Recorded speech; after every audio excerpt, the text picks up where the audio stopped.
mga kamaligalig! Welcome to my mini vlog! So for today's video nga ay magsusundo tayo ng estudyante sa school. Naku, lintres na ulan na ito kung kailan namang labasan ng estudyante sa school ay tsaka namang sikal ng pag-ulan.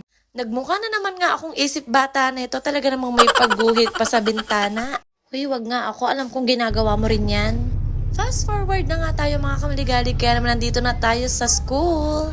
Siyempre, passenger princess nga lang tayo dyan. Hindi naman talaga ako dapat kasama sa mundo. Ay tuong napilit pa nga na isama. Kaya naman hindi ako makakababa niyan.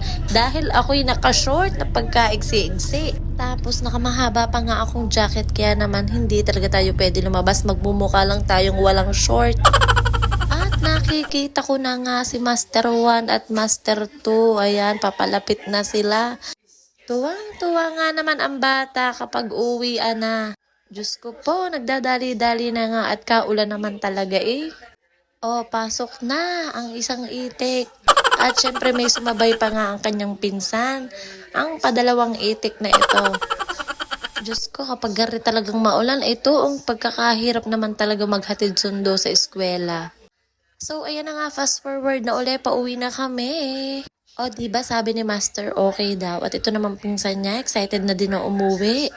Buti na nga lang nung papauwi na kami, medyo humupa na nga yung ulan.